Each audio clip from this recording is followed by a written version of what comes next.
And a good Monday afternoon to you. Welcome on into Lunch with Claibs and Joe here on claibsonline.com. Brought to you by Gray Bar. I'm Joe Roderick, joined alongside by Mike Claibone. Claibs, what's going on? It's all good, man. We had some good football over the last week. We include the college games. Hockey is starting to make its presence. And I'm not really on board with college basketball yet, but I'm starting to get there. I'm nowhere close to college basketball Yeah, now. Outside of seeing Cooper Flagg putting up some, historic freshman numbers, I don't think I have paid any attention to anything outside of the final scores of Mizzou, SLU, and Illini games right now. Yeah, I'm a little bit ahead of you on that. I've tried to take in some of those games, or some of them, and I think is the right word to put. Illinois is fun, man. They're fun to watch. Bad loss on Saturday, though. Bad loss. I know. But you know what? I think you're still going through the learning process of each other. Missouri is starting to make some strides. They got a big one in Florida tomorrow night. In St. Louis U, it's hard for me to get worked up over St. Louis U right now because of the schedule and who they play, or for the lack of who they play. Now I know they're in conference play and they've gotten off to a good start there, but I'm not there yet. And the thing is, I kind of like what Josh Hurts is doing with his style. I mean, it's either a dunk or a 3-point shot. Okay, you take 15-foot shot, you're probably gonna sit down. They got to be a little bit tougher defensively, but you know what? With the way the game is played, and with the portal and having so many different people, man, I don't think you really know who you are until February. And then here comes March. And that's, I was going to say, you don't have much time to room for error if that's when you're getting stuff fixed and everything. But I just, and me, man, I'm a schedule guy. I just think it's embarrassing for some of these schools to be playing so many teams on their schedule that just aren't, you only put them on schedule because you think you can beat them. And, I don't know how fans can pay for those tickets for something like that. As we go on the next few years and these conferences start to get bigger and bigger, you're looking at the Big Ten now. That's up to, are they 14, 16, however many teams they have. Right, exactly. And you're playing, SEC just added, Oklahoma and Texas. When you look at the size of these conferences now, and a lot of these conferences you're playing every team home and away every year, you're looking at 25 games or 26 games already in conference. And if you're trying to just get to that 35 mark before you get to the postseason, I mean, that's taking away from a lot of those potential non-conference games or those early season warm-up games too, that you look at to see what you have on the court. And that could be a big issue for some of these teams and these schools in the future too, when you look at getting into these shootouts or these invitationals and stuff like that. And I couldn't agree with you more. And I think TV is going to indicate to these schools and these conferences, hey, look, we're not putting the game on with you and who knows state. Yeah. Now you want to play somebody in a good conference? Okay, we'll do that game. But we're not putting Wofford on. We're not putting Marathon Oil on. We're not doing that anymore because we want quality programming. We're paying you quality dollar. So how about quality programming? Now, I think, again, there's a small window where you can have a local rivalry or maybe in-state, like Missouri could play Iowa. They already play Illinois. So I get those kind of games. But, man, you cannot put these, Tougaloo State on there anymore. Now, The problem that you run into is those schools rely on those games in order to fund their own programs. So maybe somewhere along the way, there should just be a fund set aside for those schools to be able to draw from. If you meet certain criteria, you're going to be afforded these funds that will help supplement your athletic department. Speaking of money and college sports, I don't know if you caught Rick Barnes' comments yesterday after the Texas game. just saying, hey, talking about benching one of his best players, and when you're a college coach, say, he's not doing what he's paid to do, and if he's not going to do what he's paid to do, he's going to sit the bench. That's it's still, that's what it's come to, though. No, but it's still weird hearing a college coach basically say that if he's not going to do what we're paying him to do, then hey, we're not putting up with it. Well, and then they're not going to pay him, right? And then he goes into the portal, and you ever thought about when we see guys go in the portal? If you're a good player and you go in the portal, you got to ask yourself, why is he going in the portal? He's starting here, and he's this and he's that to the program. And then when they let him go, they don't try and buy him back or anything like that. Sometimes I think every good transfer, every transfer is not a good transfer. Right. And now you have guys who've gone to 3-4 different schools. They've milked the system. At some point, you got to cut that off too. And really, they need to get in a room and figure this out before it gets so out of hand. It's already out of hand, but you can start losing coaches, and I think the decline will take place as far as viewership is concerned because we don't know any of these players. Right. And I think one of the things about the championship game in football in Ohio State and Notre Dame, I think it says something about both of those programs keeping a lot of their players and the transfers they bring in or experienced individuals. See, these aren't kids. There's a lot of grown men playing for both these schools, and they have been able to keep those guys together. Which, speaking of grown, but no, you look. I mean, the quarterback for Georgia last year, Carson Beck, who was their quarterback all year, got hurt at the end of the year. Now he's going to Miami. Was contemplating going pro. Instead, he's going to go to Miami. And NIL money, he's going to make $4 million next year. That's more than he'd make in the NFL. And you look, I mean, I think that's more than all of the rookie quarterbacks in the NFL this year are making combined, that $4 million. So it's getting to the point where, for a while we kept seeing all these one and dones in college sports and trying to figure out a way to fix that. And I think we fixed it by paying them more than what you're going to make your first 2-3 years in the you're taking a pay cut to go pro. Yeah, you're right. But you know what I think also it does? I think it makes them a better player when they get to the league. I think that extra year, and let's face it, these schools are running a lot of pro packages. So maybe terminology is different, but it's hey, tight ends going this way instead of that way. Yeah. So when you have that situation, and I believe it was Tony Romo who made the point yesterday, it's not always a bad idea to stay because you get more reps. And I think Bo Nix is the best example. Bo Nix put himself into the Rookie of the Year conversation. I don't think he's going to win it, but I think the fact that he stayed, how many games did he play? 60 games in college? 72, I believe is what I saw the stat on. That's a lot of football, man. That's a lot of football.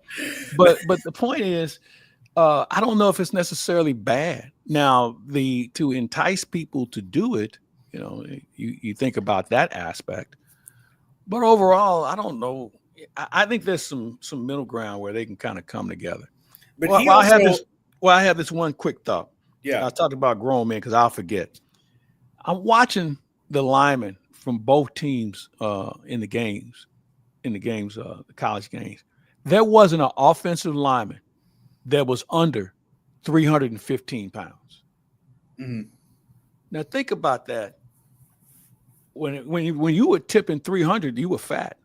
Yeah. They put a rubber suit on you and have you running, get you down. Remember when the fridge? Well, you too young to remember the fridge. When he came, I remember the fridge. I remember. I was. Well, yeah, point I being, was, when the fridge came in the league, everybody, he can't play. He's 295 pounds. Then he got up to 305. Oh, he definitely can't play. 305 may not get you on the field now. Right. With some of these schools. By the way, it was 61 games in college that Bo Nix played. The stat I saw was how many games he had played in college and the pros before taking his first playoff snap yesterday. So it was that plus to the entire regular season of the NFL this year. So that was about 75, 76 games of football that he had played college and pro before his first playoff game. So that was the number I looked at. Let's get into the playoffs. We are about to have our 5th day of playoff football today. That game happens tonight. It's the Vikings against the Rams. That game being played in Arizona due to the wildfires in the Los Angeles area. But we had a playoff game on Thursday, a playoff game on Friday, and the college football playoffs, and then a full slate of games on Saturday and Sunday.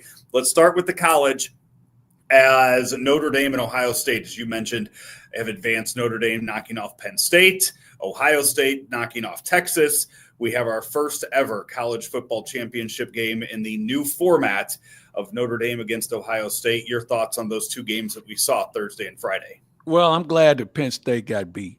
I thought what James Franklin did the day before that press conference, talking about how Notre Dame should be in a conference, as if Marcus Freeman has anything to do with where Notre Dame plays. But you put him on stage as if he has a response that's going to turn things around. You know, he just totally tried to show up this guy who's done a remarkable job at Notre Dame. And, you know, this isn't the first time Franklin has had a rant. Listen, man, he's one loss away from being out of a job himself. You know, because he can't beat Ohio State. So that's what they sent the right team. He can't beat Ohio State. But overall, I enjoyed that game. We had a St. Louis kid who made a big play late in the ball game. 2-story programs. And I was happy for Notre Dame. And I'm not necessarily the biggest Notre Dame fan. I'm still a little salty about how they treated Tyrone Willingham many years ago. And they brought in Charlie Weiss, who they still write now checks to. But point being, it's a new Notre Dame, as far as I'm concerned, and how they play, how they recruit. Now, I think they're going to be they may be outclassed a little bit by Ohio State. Ohio State's got some really good players, but the Ohio State game was everything you'd hope for. Texas gave them a run for their money early, but I always felt like Texas was on the ropes trying to defend itself compared to being proactive. And then all of a sudden you see the game gets tight, you know, down the stretch. And, you know, Jack Sawyer has a game of his life, and he's a really good player. And I think the two right teams are deserving to be in. I don't think anybody got jobbed leading up to the championship game. Do you? I mean, is there a game that stood out where the officials may have had an impact, or maybe somebody didn't play as well as they needed to? No, I think that, again, you are going to have people that are going to complain about the format for this year. You're going to have people that want instant changes. You need to let it happen about two. Let it breathe. Yeah, you need to let it go a few years. You are going to have years where there's blowouts. We had blowouts when it was 4. The top 4 were in there. Let it play out. Let's see how this format plays out over a few years, how the conferences, how the teams kind of adjust to what it takes to get into the final 12 of this. And let's see what these playoffs become over the next few years. Like, you know, it probably will end up being an anomaly that the first 4 games were blowouts, and then the next 4 games, the teams with a bye lost. That's not going to happen every year. I don't think we're going to look at that every year and say, I happen to get, you know, if it happens 4 years in a row. It happens in basketball. Exactly. I mean, when one plays 16, what normally happens? They get the 40-point blowout. Yeah, exactly. So I don't know why people feel this has got to be different. And I know some say, well, that's too many teams. And maybe you're right. But at some point, the last guy is going to have a tough time beating the number one guy. Yeah. Especially going on the road. That's a whole new process. Think about this. Most of these kids, when the first round of playoffs took place, they were either preparing for a bowl game or their season was virtually over. They weren't playing, and they weren't going to a venue that was a home team for somebody else. They were always going to a bowl game where it was allegedly a neutral site, so they didn't have to worry about that. So I agree with you. Let it breathe a little bit. If you want to tweak it 4 years from now, so be it.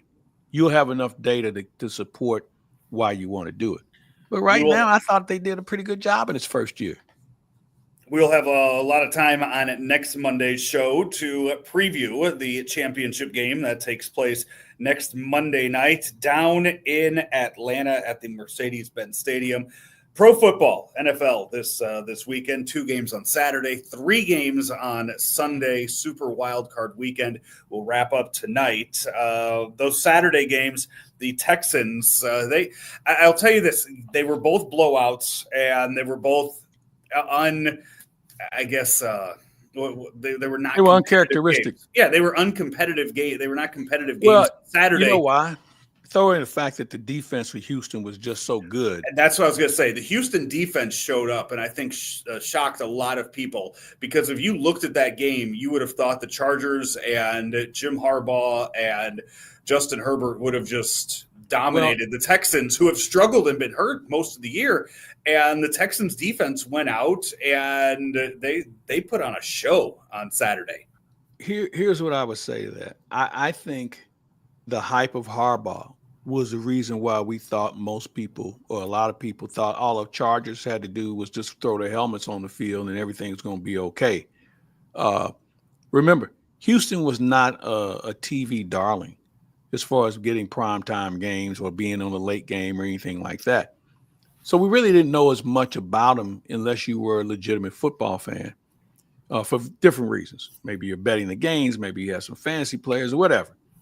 So they didn't get the notoriety that San Diego had because they have an energetic coach too, in D'Amico Ryans, who coached, really well in the NFL. But I just really think that they don't have the household names that you saw with San Diego, and that's the reason why I think some people were surprised. But as you mentioned, they got healthy, defense made some plays, and now they're moving on. They will get the Chiefs next week. Ravens, Steelers, and Claibs. We can kind of go into this in a bit when it comes to the coaching vacancies, and we'll get to those in the next segment. But the Ravens proving once again, Lamar Jackson proving why he's an MVP candidate this season. Just another outstanding game for him. And the Steelers, I think I heard the stat this morning, did not lead in a football game since December 8th. That was the last time they led in a football game. They had a rough last month of the season. They did. And I don't know where you put the blame at or point the finger at. As good as Russell Wilson was when he revived this team, he leveled off, and maybe teams kind of figured out what their scheme was. I don't think Pittsburgh's offense is very imaginative. They don't really have – they have a plus receiver in Pickens, but he's a guy that I think most people would say, yeah, we can handle him. I've always felt that Pittsburgh's running game was a little short. I just think that they need to have wider splits up front. Anybody who knows what I'm talking about, they have to spread the field a little bit more because it's too easy to box them in.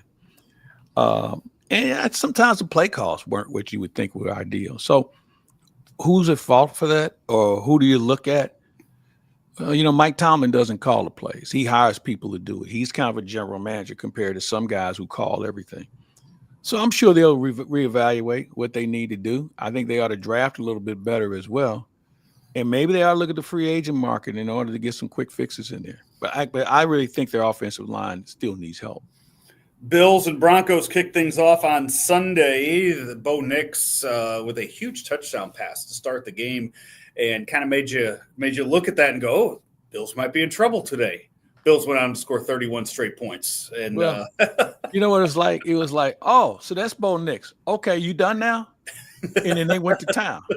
And Denver didn't have an answer. I got news for you. Elway could have come in there and he got the same treatment. Buffalo's a really good team, man, and they're very good at home. I don't know if you've ever been in that stadium. It's like the last of the old school stadiums where it's open air and you are right on top of people. Okay. There's no room for anything other than to sit, in most cases, stand for the game. And, and in fairness, Denver plays in a similar environment.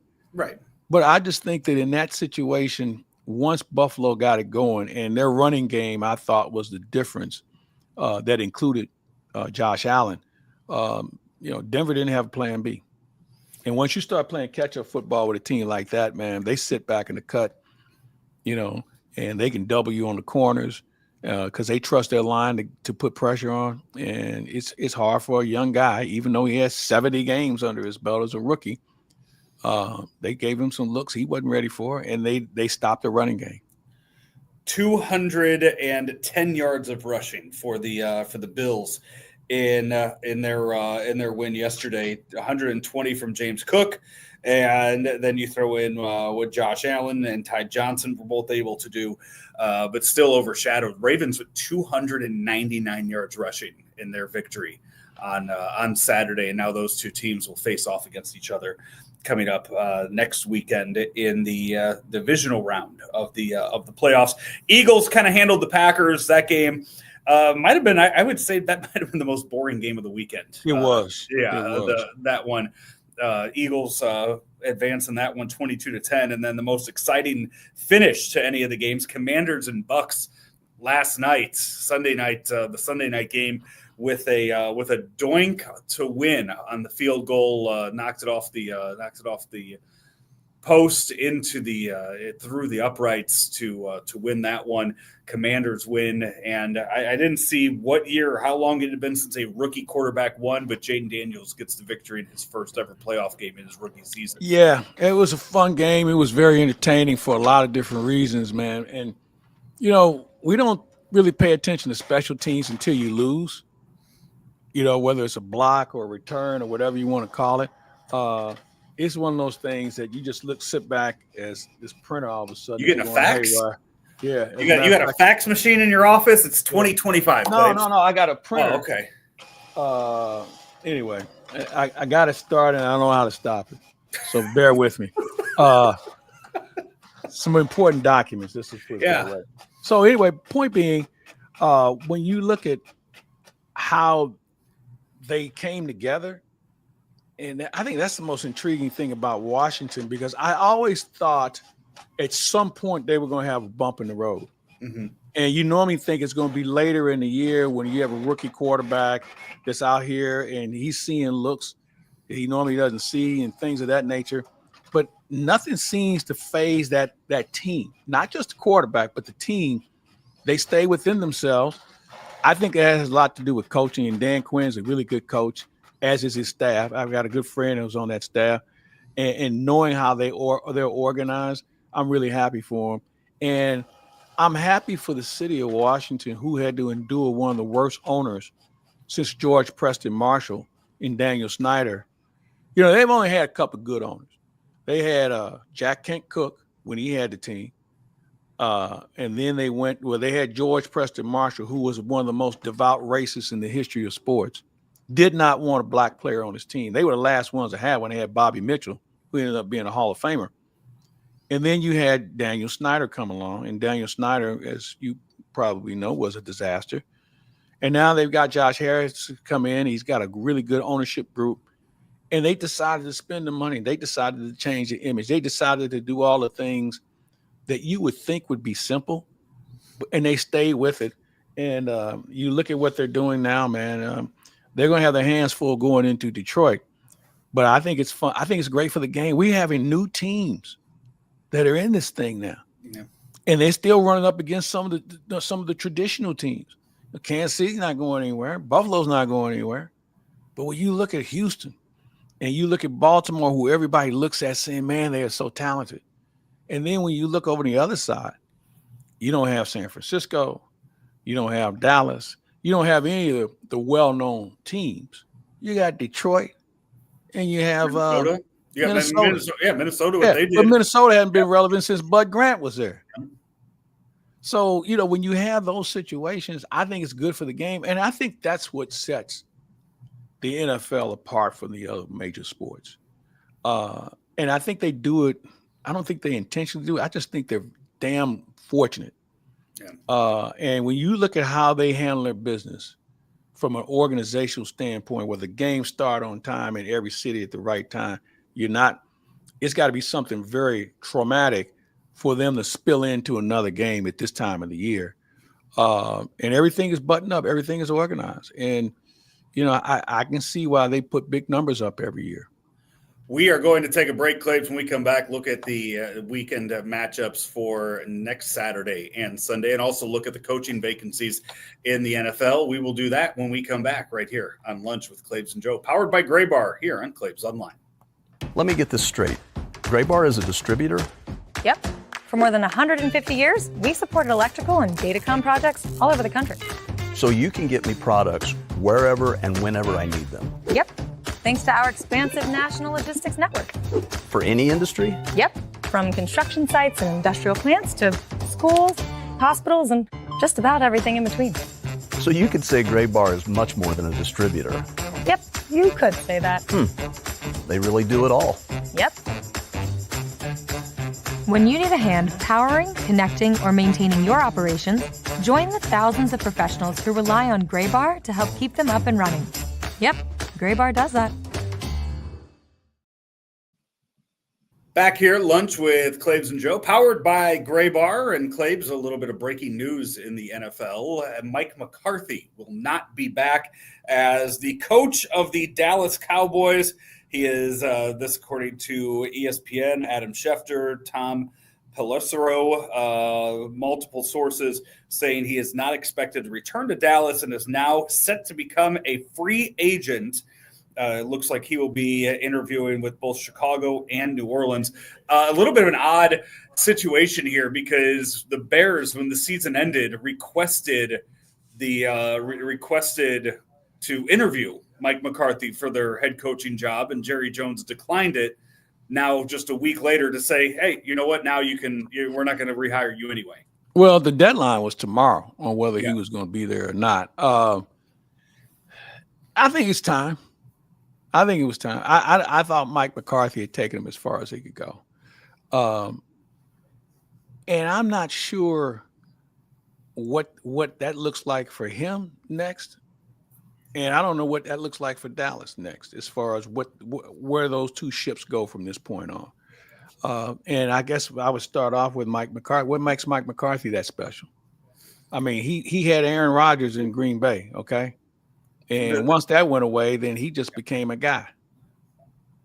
Did he ever not, he was, I mean, Aaron Rodgers was there the whole time he was there.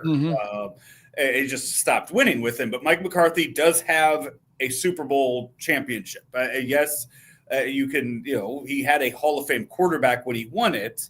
And this was also 15 years ago or so when he won that. But he still is a Super Bowl champion head coach, and that carries a lot of weight when you look at all these coaching hires. I mean, look at John Gruden got a job how many years after he had stopped coaching, and John Gruden got a job with somebody else's players, right? When he won the Super Bowl. Exactly. That's what I'm saying, though. That still carries all that weight to where I think specifically with a team like the Bears, where it seems like you need an adult in the room to run that organization because you don't have that in the levels above with people that maybe care about football or care about the organization's on-field product. To have somebody like a Mike McCarthy there who has been in the organization. You're not buying that? I'm going to tell you what. Mike McCarthy's been around so long, there are too many players who have his resume. Okay, you can talk to guys who played in Green Bay, certainly guys who played on the Cowboys, and that word kind of gets around about who he really is. And you can tell me all about the Super Bowl, and I hope he doesn't wear his ring into the building because nobody gives a damn because nobody was around when he won. I don't think that's going to work here. I really don't. And changing the culture. Wait a minute. Wasn't that part of the problem in Dallas? The culture? How are you going to change something that's already culture starved in Chicago with a guy who basically, I won't say got run out of Dallas, but he couldn't even get him to a championship game. So I don't know if his resume is that solid where he's going to have, and I know where you're going with it. I just don't think this is the guy. The other notable name that's being thrown around up in Chicago right now is Marcus Freeman. Not a chance. He's done a really good job in his first 2 years at Notre Dame. That's Notre Dame, okay? He ain't playing Navy. He's not playing the Air Force. He's going to be playing the Detroit Lions and the Green Bay Packers and a lot of other good teams. And I'm not saying he can't. I just think you better get off this flavor of the month notion as if just because he's having a good run in college. Remember, Harbaugh was a sought-after guy because Harbaugh had success in the NFL previously. He'd had success in college. Marcus Freeman, 3 years ago, was a defensive coordinator in his first year. So to ascend in that manner, I think you're begging for trouble. And I'm not saying he's not the guy, not qualified for it, but I just think Green Bay better find somebody with a legitimate resume that goes beyond 2 years of coaching Notre Dame. I think McCarthy needs to go to the top of the list in Chicago based on some of the coordinators they have hired recently and the lack of success they had. I think you. So what has McCarthy done where he goes to the top of the list? Is it his offensive mind? He did. Is his play calling? He was the play caller this year, right? And that's I think who he brings with him. I thought Kellen, the former Boise quarterback was. No, he's out in he left 2 years ago. Did he leave? Yeah. Who was their offensive their OC Kellen this Moore. past year? Yeah. No, McCarthy was. McCarthy called the plays. That was his guy. I think he goes there. I think the bigger question is going to be now, who gets that job in Dallas? Because you have Deion Sanders now, who has shown interest in the Raiders job, who has the history with Dallas. Is he ready to make that jump into the NFL? And if he does his son have to come along with it? No, I don't think so. I think he's very content where he's at. He's already said, I can't coach grown man. I can't coach pros. He's made that very clear. So I don't know. This whole notion, he's shown interest in. I can tell you for a fact that he has not reached out to anyone about a pro job. And I had this conversation with somebody who probably is as close to him as anyone. He said, man, he ain't going anywhere. He said, and I remember him being quoted in saying, I can't coach pros because pros don't always act like pros. And he said, we'd be throwing hands most of the time. Now, unless he's got some new notion on how he can get to somebody, I don't think he's going anywhere. The Dallas job, as it's well documented, we've talked about it plenty of times. National sports talk about it all the time. You take that job. I mean, Jerry Jones is the one running it and running every aspect of that entire organization. So, who wants that Dallas job? That's my point. As I got a little equipment issue here, but yeah, I mean, it's got to be a strong-willed person to do that, and a person who, I mean, you think about some of the guys he's had. He had Jimmy, he had Barry, he had Parcells, some guys who had a reputation and had some legitimacy to them, but that flamed out after a while.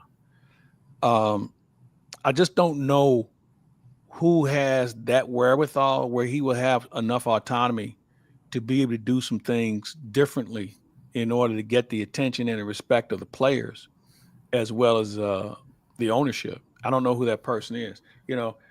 I wonder, had Belichick waited a couple of weeks, would somebody have kicked the tires on him in the NFL, especially with Brady's involvement with the Raiders? Would Belichick have gone to Dallas?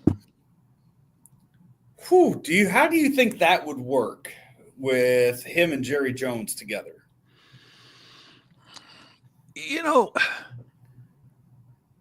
It's a good question.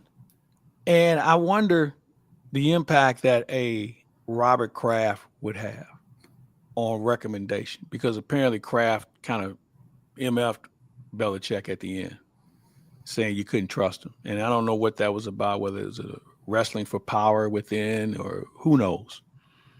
Not two of the most ethically sound individuals. Let me see how I want to put this. Probably not the two guys you want to, when it comes to the morality line, probably not two guys that's going to be first and second in that line. Yeah. Does that make sense? It does. Okay. Raiders job still open. Saints job still open. Jaguars job still open. Patriots job, surprise, surprise, Mike Vrabel got that. That was, and then the Jets job still open as well. Yeah, and I'm surprised the Giants' job isn't open, but they said they're going to stick with these guys. Mm-hmm. Steelers came out today too. Rooney's came out today and said that Mike Tomlin's job is safe as well. Yeah, well, they're paying him a lot of money. They are, and it's getting to be that the Steelers organization. I mean, it is very the parallels I feel like between the Steelers and the St. Louis Cardinals organization. I think the parallels are there of teams that successful for the most part, more often than not, over the last several decades. And you have a longtime head coach that, you're doing enough to make the postseason. You're not doing enough to go far in the postseason. And fans then just start calling for the what else are they going to do in Pittsburgh? What else are they going to do in Pittsburgh? Wait for spring training? You watch Sidney Crosby right now. You got him for how much? The end of his career? Yeah, you got the end of his career right now. The Steeler thing, when you look back at it, for all those people who were hooting and hollering, the Steelers came out of the gate smoking. Nobody saw this coming. Okay? They had some injuries, but you thought you could play through the injuries. But for all those fans who thought, yeah, we're back, and then this thing imploded the way it did, I'm not sure what you could have done differently. Yeah. It's not like you can go down to the farm system or sign some free agent. It doesn't work that way. You play with the hand you were dealt with. And if you make the one thing that they did, they solidified the quarterback concern. They got enough of a look at Fields. They know what Russell can do. So I think that's a position that I don't think they'll go back out and look at again. I'm going to go back to my point, man. If you don't go out and get some guys who can block, you can have Bradshaw and Franco Harris back there. It won't make a difference. All of these job openings will be talked about on this Thursday's edition of Talking Football with Jim Thomas and Mike Martz. Now that the Cowboys' job is officially open, if you remember earlier in the season, I think it was about probably week 6, week 7 of the season, Mike Martz predicted that Ben Johnson, the offensive coordinator of the Detroit Lions, be a hot guy. He predicted back then that he was going to be the next head coach of the Dallas Cowboys. Now the reports are true. The Dallas Cowboys have an opening, and Ben Johnson is still one of the hottest young names out there for a head coaching job this season. So we'll see if Mike Martz's prediction will come true. You know what? I'm inclined to agree with Coach on that. Dallas is probably the most attractive job. You have a quarterback.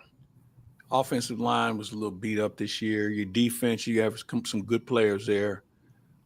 You have the Dallas Cowboy image. You're not working from behind. I mean, and you have another good solid draft on offense. You can be back in this thing when you look at the division. So, yeah, I think Ben Johnson's probably coaching his last games in Detroit because I don't know what else is there for him to prove there other than winning a Super Bowl. Yeah, I would agree with that. Now, I would say this. I always remember when he was in Green Bay and then he went out to Seattle. The coach. Yeah. And I always remember John Madden saying, he said, well, he's really good now, but if he wants to be as good in Seattle as he was in Green Bay, he better take Brett Favre with him. and he was right. Yeah. They went through a ton of quarterbacks out there. And if you don't have that guy, it's harder to win quick. Mm-hmm. So we'll see. Claibs, before we wrap up things on this week's show, the Blues 2-3 already in the month of January, losing on Saturday to Columbus by a score of 2-1. They currently are sitting in the 4th place spot in the wild card. They are 4 points back of Vancouver for that final wild card spot right now. Your thoughts? And they give Vancouver a couple of weeks. Yeah, well, what you're seeing is what got Craig Berube and the other guy fired. We've gone back to what we used to be. There's no commitment. I mean, these guys, they play for themselves, man. And I give Montgomery credit for getting them this far. Yeah. I mean, I just think that from a collection standpoint, we don't have enough guys on this team that are committed to playing 60 minutes a night. Or whatever 15 to 18 minutes of ice they get, they're not all in. Think about it. They don't go to the net hard. They don't play the body. They play a perimeter game. And from a defensive standpoint, there's always a guy a step behind his man. Yeah. Goaltending has been better than average. And probably, if you look at it, he's probably an A- right now or an A. But the things that we're seeing in the Blues are the same things that got Craig Berube and the other gentleman fired, who was here so short period of time, I can only remember his name. Bannister. Drew Bannister. Yeah. So, I was going to say Jeff Bannister, but that was the Rangers former. Yeah, exactly. Yeah, so, or Alan Bannister, or, But anyway, point being, you have, they got to shake it up. Yep. I'll tell you who I'd like to see him get, and I know his name's been mentioned a little bit. I put a package together for Trent Frederick. Trent Frederick solves a few problems on your team. Now, he's not going to save your team, but at least we know he's going to play the body. At least we know he'll drop the gloves. He has some skill as far as offense is concerned. Blues right now, 44 points. Calgary, 47 points in front of them. They play back to back.